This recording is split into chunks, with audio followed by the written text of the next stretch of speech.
الحمدللہ رب العالمین بسم اللہ الرحمن الرحیم یا ایھا الذین آمنوا اتقوا اللہ ولتنظر نفس ما قدمت لغد واتقوا اللہ ان اللہ خبیر بما تعملون۔ صدق اللہ العظیم۔ الصلاۃ والسلام علیک یا رسول اللہ وعلی آلک واصحابک یا سیدی یا حبیب اللہ، الصلاۃ والسلام علیک یا رحمۃ للعالمین وعلی آلک واصحابک یا سیدی یا حبیب اللہ۔ درود شریف پڑھیے۔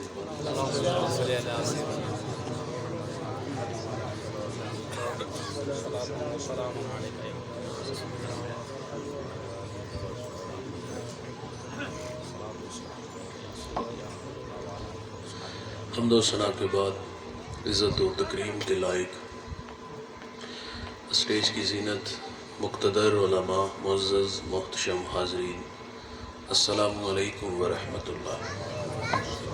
سورہ حشر کے آخری رکوع سے ایک آیہ نور تلاوت کرنے کا شرف حاصل کیا۔ دعا ہے اللہ حق بیان کرنے کی توفیق عطا فرمائے۔ قابل عمل باتوں پر ہم سب کو عمل کر کے زندگی کی راہوں کو درست کرنے کی توفیق عطا فرمائے۔ ارشاد باری تعالیٰ ہے، اے ایمان والو تقوی اختیار کرو، وَلْتَنْظُرْ نَفْسٌ مَا قَدَّمَتْ لِغَدٍ، اور ہر جان دیکھے کہ اس نے آنے والے کل کے لیے آگے کیا بھیجا ہے۔ وَاتَّقُوا اللَّهَ، تقوی اختیار کرو۔ تاکید کے ساتھ اللہ نے یہاں 2 دفعہ تقوی کا تذکرہ کیا ہے۔ قرآن مجید میں 55 مقامات پر ہم سے اسی بات کا تقاضا کیا کہ تم تقوی کی دولت سے مالا مال ہو جاؤ۔ تقوی کس کو کہتے ہیں؟ علماء کی مختلف آراء ہیں۔ بعض علماء فرماتے ہیں کہ تقوی یہ ہے کہ جہاں مالک نے بندے کو حاضر ہونے کا حکم دیا، بندہ وہاں حاضر ہو جائے، اور جہاں سے اس نے بندے کو غیر حاضری کا حکم دیا، بندہ وہاں سے غیر حاضر رہے، تو فرمایا اس کا نام تقوی ہے۔ بعض علماء فرماتے ہیں کہ تقوی یہ ہے کہ بندے کا دل بھلائی کے کاموں میں لگ جائے، قلبی رغبت نیکی کی طرف تقوی ہے۔ توجہ دل کی طرف دلائی گئی ہے جو وجود میں مرکز ہے۔ نبی رحمت صلی اللہ علیہ وسلم فرماتے ہیں، انسان کے جسم میں گوشت کا ایک لوتھڑا ہے، اگر وہ درست ہو جائے تو سارا بدن درست ہو جاتا ہے، اور اگر وہ بگڑ جائے تو سارا بدن بگڑ جاتا ہے۔ فرمایا گوشت کے اس لوتھڑے کا نام دل ہے۔ اور مولانا روم فرماتے ہیں، دل بدستاور کے حج اکبر است، از ہزارہ کعبہ یک دل بہتر است، کعبہ گزر گاہ خلیل اطہر است، دل گزر گاہ جلیل اکبر است۔ رومی فرماتے صاحب دل کو کنٹرول میں لیا، یہ جو اٹکیلیاں کرتا ہے بڑا حج ہے۔ دل کنٹرول میں ہو تو اس دل کی عظمت 1000 کعبوں سے بڑھ جاتی ہے۔ کیوں؟ اس لیے کہ کعبہ اللہ کی خلیل کی گزرگاہ ہے، لیکن جو دل ہے وہ رب جلیل کی گزرگاہ ہے۔ میرے قبلہ اپنے گداز لہجے میں فرمایا کرتے ہیں، میرے بچوں اپنی زندگی کا وظیفہ بنا لو، اٹھ دی بہندی ٹر دی پھر دی ستیاں تے جاگ دی، نام جپ دی رو تے کھپ دی ویہ سر اس راگ دی، نام جپیاں قرب ملدا نام دی کر پوری سام، شیشی وچ کستوری جے کر پھر ضرورت کاغ دی۔ تقوی یہ ہے کہ دل نیکی کی راہوں کا راہی بنے۔ بعض علماء نے لکھا گناہوں، آواز کم رکھیں بھائی، بعض علماء نے کہا کہ گناہوں سے نفرت کا نام تقوی ہے، اور حضرت امام جعفر سمنانی رحمۃ اللہ علیہ نے حد کر دی۔ آپ فرماتے تقوی یہ ہے کہ بندہ نیکی کرنے کے باوجود لمحہ لمحہ مالک سے ڈرتا رہے، پتہ نہیں اس نے میرے اس عمل کو قبول بھی کیا ہے کہ نہیں کیا۔ میاں صاحب فرماتے نا، پڑھنے اتے مان کری نہ تے نہ آنکھی میں پڑھیا، او جبار کہار صداوے متا روڑ دوے دودھ کڑیا۔ اگر کوئی عمل کر کے ناز کرے گا تو اللہ بے نیاز ہے، عبادت سجدے بندے کے منہ پہ مارے گا۔ ہمیں تعلیم ہے کہ عمل کرو اور اللہ سے ڈرو۔ بنی اسرائیل میں ایک جوان تھا جو راہ دین سے بھٹکا تھا، لیکن وہ مرنے سے پہلے رجوع لے آیا، کیے ہوئے گناہوں پر شرمسار ہوا، اور یہ اللہ کی عادت ہے جوان، جو سچے دل سے معذرت کرتا ہے اللہ اس کے گناہ کو لوح محفوظ سے مٹا دیتا ہے۔ ہم تو مائل و کرم ہیں، کوئی سائل ہی نہیں، راہ دکھلائے کسے کوئی رہرو منزل ہی نہیں۔ جو گناہ چھوڑتے ہیں عادت باری تعالیٰ ہے، وہ گناہوں پر کرم کا قلم پھیر دیتا ہے۔ بنی اسرائیل کے ایک اور جوان کا مجھے ذکر یاد آیا۔ بنی اسرائیل کا وہ جوان جو بہت بڑا نام تھا، اس کا شہرت بڑی پائی، نام اس کا کفل تھا، لیکن وہ بڑا بدماش آدمی تھا۔ اس کی بدماشی کیا تھی؟ وہ غریبوں کی بیٹیوں کو لوٹتا تھا۔ ایک دفعہ اس نے 60 دینار میں کسی مجبور بیٹی کو خرید لیا، خلوت میں اس کے پاس گیا، دیکھا تو وہ رو رہی تھی۔ کفل سمجھتا تھا میرے پہلو میں آنے والی ہر بیٹی بے غیرت ہوتی ہے، لیکن یہاں برستے آنسو دیکھے تو قدم رک گئے۔ سوال کیا کیوں رو رہی ہو؟ اس نے کہا کفل میں شوق سے نہیں آئی، مجھے غربت، مجھے بھوک تیرے تک کھینچ لائی ہے۔ یہاں رک کر کے ایک جملہ عرض کروں گا، جب مالدار لوگ، جب سرمایہ دار لوگ، جب وڈیرے لوگ غریبوں کا حق نہیں نہ دیتے تو پھر غریبوں کی بیٹیاں نیلام ہو جاتی ہیں۔ یہ ڈائمنڈ منڈیاں، یہ بازار حسن، یہ کوٹھے، یہ کنجریاں اس وقت بنتی ہیں جب ہم ان کا حق نہیں دیتے۔ آج بڑے فخر سے کہتے ہیں کہ بہت بڑے جگیردار ہیں، بہت بڑے زمیندار ہیں، تجوریاں خزانوں سے بھری ہوئی ہیں، ان کے منہ بھی کھولے ہیں، پیسہ پانی کی طرح بہاتے ہیں، اور ہم معاشرے میں دریا دل مشہور ہیں، لیکن دولت کہاں لٹاتے؟ جہاں نفس کو ہضم ملتا ہے۔ میرا تعلق ایک دیہات سے، اور یہ بھی دیہات ہے، ہمارے دیہاتوں میں میلے ٹھیلے کا ماحول ہوتا ہے۔ کتوں کی لڑائی آئی تو 50,000 وہاں دیا، کرکٹ میچ آیا تو 1 لاکھ کا انعام وہاں دیا، اور جہاں نفس کو ہضم ملا دولت کا منہ وہاں کھولا۔ جہاں دولت لٹانے سے اللہ راضی ہوتا ہے، اس کی رحمتیں برستی ہیں، وہاں غفلت کی پٹی۔ وہ کیا کسی شاعر نے کہا تھا کہ دیکھا ہے میں نے شہر میں کوڑے کے ڈھیر پر 2 بچے لڑ رہے تھے فقط ایک بیر پر، فصلوں کو کاٹتے کچھ ٹوٹی چوڑیاں، کچھ بک گئی ہیں دوستوں گندم کے سیر پر، اور گندم امیر شہر کی ہوتی رہی خراب، بیٹی مگر غریب کی فاقوں سے مر گئی۔ اور محسن نقوی کہتا ہے محسن یہ غریب لوگ بھی تنکوں کا ڈھیر ہوا کرتے ہیں، کبھی پانی میں بہ گئے، کبھی ملبے میں دب گئے۔ اللہ نے آپ کو دولت سے نوازا تو ہجڑوں پہ کیوں، کتوں کی لڑائی پہ کیوں؟ اگر دولت ہی لٹانی ہے تو آپ اپنی دیوار کے متصل اپنے غریب بھائی کا گھر دیکھ لو۔ اگر آپ نے دولت ہی لٹانی ہے، 2 گلیاں چھوڑ کے تمہاری اپنی ہی سکی چھوٹی بہن کا گھر ہے، غربت سے وہ مر رہی ہے۔ اگر دولت ہی لٹانے کا شوق ہے تو اس مجبور بہن پہ لٹاؤ۔ کچی دیواروں سے تڑپنے کی، سسکیوں کی، چیخوں کی آوازیں نہ سنی؟ اگر دولت لٹانی تو وہاں لٹاؤ۔ ہمارے گجرانوالہ دھلا چوک پہ ایک بوڑھا دن دہاڑے آٹے کا تھیلا اٹھا کے دوڑ لگاتا ہے، 2 قدم چلا، لوگوں نے پکڑا اور خوب زد و کوب کیا۔ بعد میں سوال کیا وہ بوڑھے جرت کیوں کی؟ تو اس بوڑھے کی آنکھوں میں آنسو تھے۔ وہ کہتا ہے 1 ہفتہ ہو گیا اس چوک میں آ کے کھڑا ہوتا ہوں مزدوری کے لیے، اور لوگ مجھے بوڑھا سمجھ کے چھوڑ کے چلے جاتے ہیں، اور آج مجبور ہو گئے چوری کرنے پہ۔ اچھا وہ بوڑھا مر جاتا نا غربت کی زندگی تو پھر محلے سے بڑے سخی نکلنے تھے، جی کفن کا انتظام ہماری طرف سے۔ سیٹھ صاحب کہاں تھے آپ جب وہ پیوند لگے کپڑے پہنتا تھا، روزانہ کی بنیاد پہ تیری راہوں سے گزرتا بھی تھا؟ لیکن دولت کا قد بعض لوگوں کا اتنا اونچا ہوتا ہے کہ غریب لوگ بونے نظر آتے ہیں۔ آج مر گیا تو چٹا لباس لے آئے، زندگی میں دیتے نا لباس، آج مرنے کے بعد لے آئے، اور پھر محلے سے اور بھی لوگ نکل دیے، جی کل 10واں 40ویں کی روٹی ہماری طرف سے۔ معذرت سے بھائی یہ روٹیاں اللہ ہمارے منہوں پہ مارے گا۔ جب نوالے کو ترس رہا تھا کہاں تھے آپ؟ آج روٹیاں لے آئے۔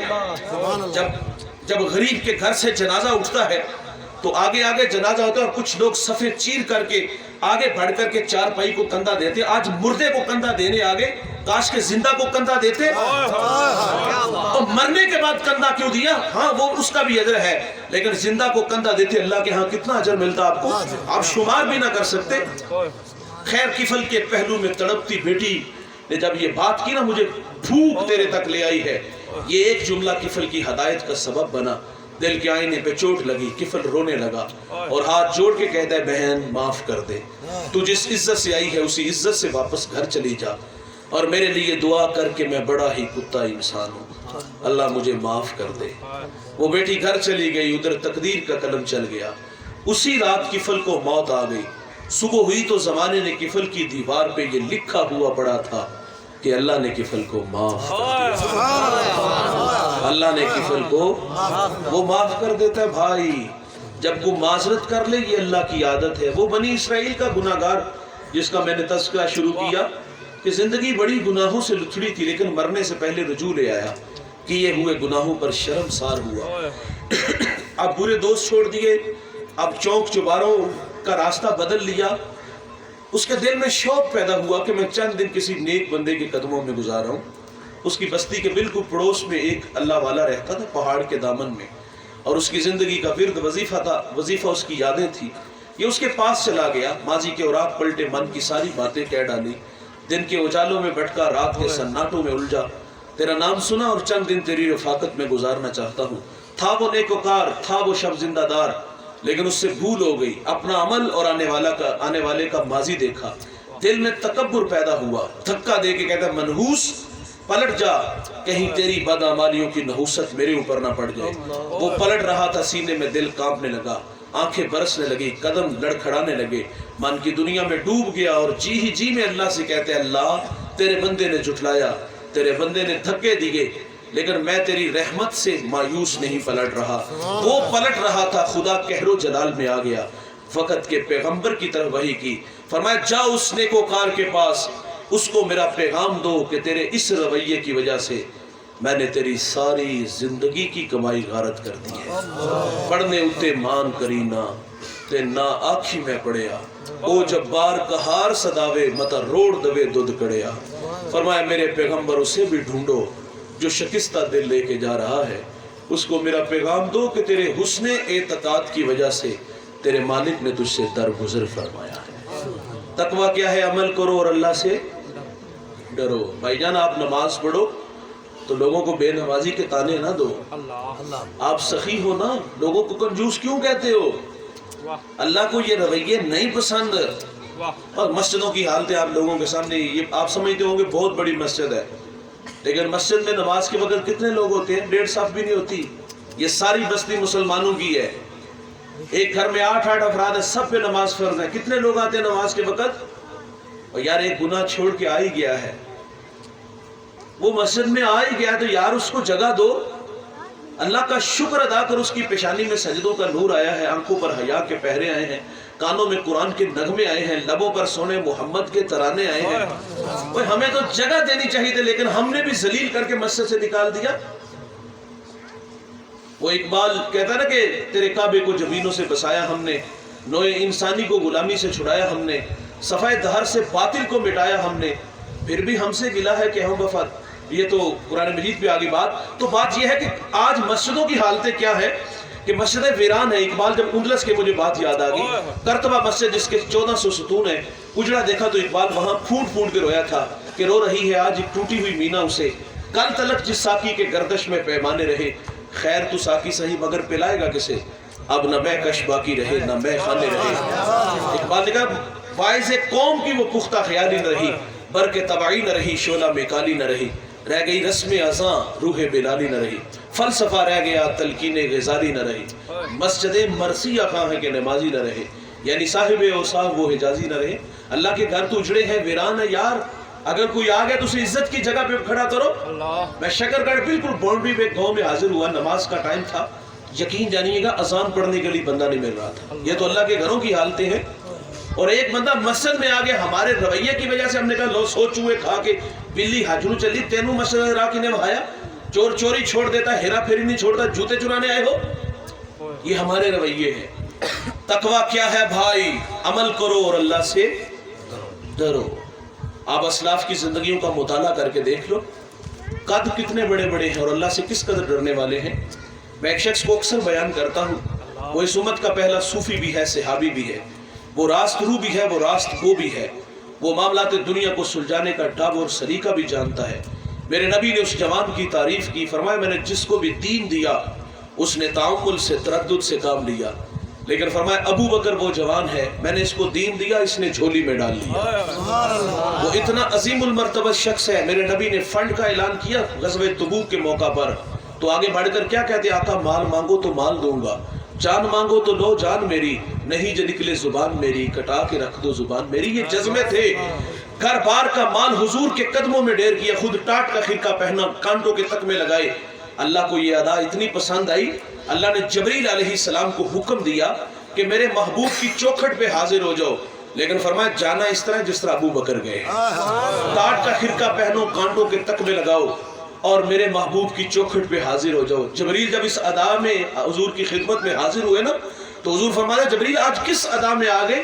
عرض کی آج کی ادا جو ابو بکر نے اپنائی ہے اللہ کو بڑی پسند آئی ہے. اور اتنا بڑا نام اقبال کہتے ہیں ذرہ عشق نبی از حق طلب, سوز صدیق و علی از حق طلب, روح را جز عشق او آرام نیست, عشق کو روزیست پورا شام نیست, ہر کے عشق مصطفیٰ سامان اوست, بحر و بر در گوشائے دامان اوست. اقبال کہتے ہیں جوانوں اللہ سے اگر کچھ مانگنا ہے تو نبی کے عشق کا ایک ذرہ مانگو, اور اگر سوز مانگنا ہے تو ابو بکر والا مانگو, مولا علی والا مانگو. کبھی اقبال کہتے ہیں مالک تڑپنے پھڑکنے کی توفیق دے, دل مرتضیٰ سوز صدیق دے.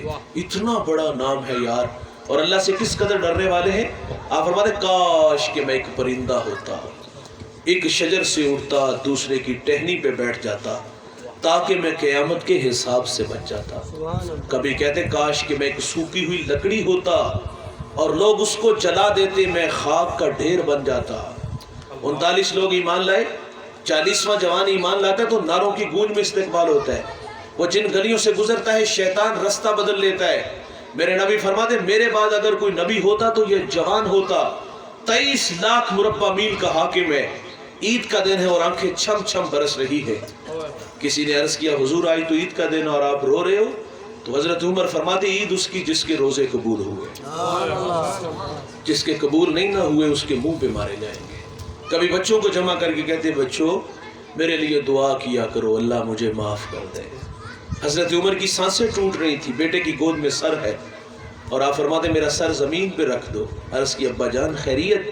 تو فرمایا میں اپنا چہرہ مٹی میں ملنا چاہتا ہوں تاکہ میرے خدا کو میرے حال پہ رحم آ جائے. حذیفہ بن یمان یہ حضور کے رازدان ہیں. حضور جو کان میں بات کہتے تھے حذیفہ کے کان میں کہتے تھے, اور میرے نبی نے مدینہ کے منافقین کے نام بھی بتائے ہوئے تھے. حضرت حذیفہ فرماتے ہیں صحابہ کہتے جس جنازے میں حذیفہ ہوتے ہم جان جاتے یہ کوئی مومن ہے, اور جس جنازے میں حذیفہ نہ ہوتے ہم جان جاتے یہ کوئی منافق ہے. حضرت عمر کا دور ہے اور آپ حذیفہ بن یمان کو فرماتے حذیفہ میں تمہیں خدا کا واسطہ دے کے کہتا ہوں حضور نے جو تمہیں منافقوں کے نام بتائے ہیں ان ناموں میں کہیں عمر کا نام تو نہیں آتا. اس کو تقویٰ کہتے ہیں. سعدی شیرازی کہتے ہیں ایک شخص اللہ کے گھر میں سنگریزوں پہ سر رکھ کے رو رہا تھا اور کیا کہتا ہے اللہ قیامت کو اندھا اٹھانا, لوگوں کے سامنے شرمندہ نہ کرنا. یہ درد میں ڈوبی ہوئی آواز کسی گناہگار کی تھی, کسی اوگنہار کی تھی. کوئی میرے جیسا نالائق گناہوں کا بوجھ اٹھا کے ساتھ سمندر پار گیا کہ یہ جرم یاد آئے تو رونے لگا. گدھا اگر عاجزی کرے تو اس کی عاجزی نہیں ہوتی, عادت ہوتی ہے. یہ سعدی کہتے ہیں میرے جیسا جا کے کہ اللہ اندھا اٹھانا بات سمجھ میں آتی ہے, لیکن وہ شخص جو بار بار ایک ہی اللہ سے عرض کرتا ہے اللہ اندھا اٹھانا, اپنے بندوں کے سامنے رسوا نہ کرنا. جب آگے بڑھ کر دیکھا گیا تو وہ کون تھا؟ وہ وقت کا شیخ عبد القادر جیلانی تھا. والذین یبیتون لربہم سجدا وقیاما. یہ وہ جوان ہے جس کی راتیں کبھی سجدے میں تو کبھی قیام میں گزرتی ہیں. یہ وہ جوان ہے جس نے 40 سال عشاء کے وضو سے فجر کی نماز پڑھی ہے. لیکن یہاں 2 لمحوں کے لیے رکیے گا. شیخ عبد القادر جیلانی اللہ کے گھر میں کس حالت میں پائے گئے؟ تڑپتے پائے گئے. حضرت عبداللہ ابن مبارک بہت بڑے محدث, بہت بڑے فقیہ, آپ طواف کعبہ کر رہے ہیں, لبیک کہا تو وہیں گر گئے. لوگوں نے آگے بڑھ کر کے زمزم چھڑکا, ہوش آیا تو سوال کیا حضرت یہ طبیعت میں طوفان کہاں سے آیا کہ ہوش ہی اڑا کے لے گیا؟ تو آپ فرماتے جب میں نے لبیک کہا تو مجھے ڈر لگا کہ کہیں لا لبیک کی آواز نہ آ جائے. ناراض نہ ہوئیے گا, حج عمرہ کے لیے ہم بھی جاتے ہیں. کیا ہماری حالت شیخ عبد القادر جیلانی جیسی ہوتی ہے؟ عبداللہ ابن مبارک جیسی ہوتی؟ وہ تو بڑے معقول لوگ تھے, ان کی ذات سے ہزاروں نہیں لاکھوں لوگ فیض یاب ہوئے. ان کی صحبت میں بیٹھنے والے واصل باللہ ہوتے تھے, جنازے اٹھتے تھے. ان کی ذات سے کتنے لوگوں نے زندگیاں بدلی, لیکن اس کے باوجود اللہ کے گھر میں کس حالت میں پائے گئے؟ تڑپتے پائے گئے. ہم حج عمرہ کے لیے گئے تو کیا ہمیں یہ ڈر لگا کہ کہیں جدہ ایئرپورٹ سے نہ دودکار دیے جائے کہ میری پاک سر زمین پہ ان کے گندے قدم نہ لگے؟ ہم تو باقی گناہ اٹھا کے لے جاتے ہیں. ہم اللہ کے گھر میں گئے تو کیا حالت تھی؟ مطاف میں قدم رکھے تو کیا آنسوؤں سے مطاف بھر گیا؟